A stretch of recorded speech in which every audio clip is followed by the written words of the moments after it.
All right, today we're jumping into a really chilling case file, the true story of the haunting at the Arnold farm. We're going to deconstruct this thing using diaries, audio tapes, the whole nine yards. Okay, so this is where it gets creepy right from the start. This single sentence, it was found penciled into Old Town ledgers. It's an official warning tied to the property itself, hinting that something was terribly wrong with this place long before our main story even begins. So, to really get what happened here, you've got to understand this house wasn't just built on any old piece of land. It was sitting on a foundation of tragedy and some really dark history. Take a look at this timeline. It really shows you the property's troubled past, right? From the get-go, it's marked by tragedy, including the very suspicious death of a woman named Bathsheba Sherman back in 1863. You can see this isn't just a random series of events. It's like a dark prelude to the absolute terror the Perron family would walk into in 1971. Okay, now this number is just wild. 18. Between 1736 and 1980, the farm changed hands 18 different times. I mean, that is an insane turnover rate for any piece of property. And here's the kicker. This wasn't just a string of bad luck. This was a terrifying, unbroken pattern. No one, and I mean no one, could last there. The place either consumed them or drove them out. All right, let's fast forward to January 1971. This is when the unsuspecting Perron family, that's Roger, Carolyn, and their 5 young daughters, walk right into this nightmare. From day one, something was just off, deeply wrong. The realtor had the stove going all morning, but the house was gripped by this unnatural, bone-chilling cold. It just made no sense. It was the first clue that the normal rules didn't apply here. And then they found this. Can you imagine? Carolyn finds a loose floorboard, and underneath is an old kid's shoe and this little piece of parchment with a single word on it. Roger just kind of laughed it off, but this was the house speaking to them for the very first time. So things went from just being kind of creepy to being straight-up personal attacks. And the more things happened, the clearer it became that whatever was in this house had a laser focus on one person, the mother, Carolyn Perron. And it just got worse and worse so fast. First, this weird metallic smell like an old penny that only Carolyn could smell. Then, a perfectly round, painful bruise shows up on her leg overnight. Pretty soon, it started in on the kids. 11-year-old Nancy's bed would vibrate and feel like it was breathing, and 12-year-old Andrea heard a voice in the cellar when no one was there. And this is what shows you just how fixated this thing was. That voice in the cellar wasn't just trying to scare Andrea. It used her to send a message, an accusation, to her mom. The haunting was personal now, and it had a clear, ugly purpose. So Carolyn, trying to figure out what in the world is going on, starts digging into the property's history, and she finds a name, Bathsheba Sherman, a former resident who was known for, get this, unnatural practices. And the coroner's report on her death, it's gruesome. It talks about paralysis from a needle to the head and her mouth being filled with dirt. It just screams ritual.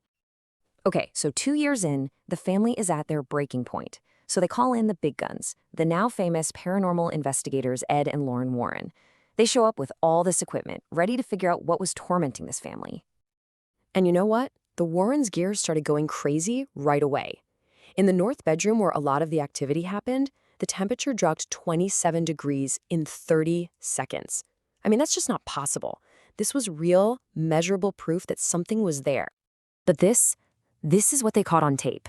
It's from what they call an EVP session, electronic voice phenomenon. And on the recording, they captured this faint female voice. This little conversation is just bone-chilling. It calls itself the mistress of this house, and when Lorraine asks what it wants, it says 2 words, the mother. All right, all of this builds to one final horrifying night, June 14, 1980. This was the night the entity stopped playing games. This was an all-out assault, the thing that finally drove the Perrons from that farm for good. Just look at how this played out. It was a coordinated attack. It starts at 9:12 p.m. when the cellar door slams on young April's ankle, leaving marks that look like teeth in the wood. 8 minutes later, every single clock in the house just stops. A minute after that, all 5 girls get thrown across the kitchen by something they can't see. They try to run, but the car won't start. Until 20 minutes later, when it just starts up all by itself. It was toying with them. And then, maybe the most terrifying moment in this whole story. The 5 girls, lying on the floor in this perfect pentagon shape, all speak at once, in perfect unison. And these are the words they said. A horrifying announcement of what this thing planned to do to their mother. The way they got out is just as bizarre as everything else that happened. The car just rolled, in neutral, all the way to the original property line from 1736. The second the car crossed that invisible line, Carolyn's violent convulsions just stopped. And later, she'd realize she had no memory of the last 7 years in that house. It was just gone. You'd think the story ends there, right? The family escapes, it's over. But nope, not even close. The curse of the Arnold farm was just waiting for the next family. So check this out. Over the next 10 years, 4 more families move in. And every single one of them defaults on their mortgage and flees in less than 18 months. The official bank records list these boring, normal reasons, but you and I know better. These are just excuses hiding a much darker truth. But maybe the single most chilling thing to come out of this whole investigation was found years later, hidden in the Warrens' audio tapes. When you slow down that original EVP recording, you can hear that female voice repeating one sentence over and over again for 37 minutes. Tell them the well is still open. A warning that the source of all this evil was never dealt with. And this is what it all boils down to. It echoes that first warning, right? Let no mother raise daughters here. This was the last thing Carolyn Perron said before her memory was erased.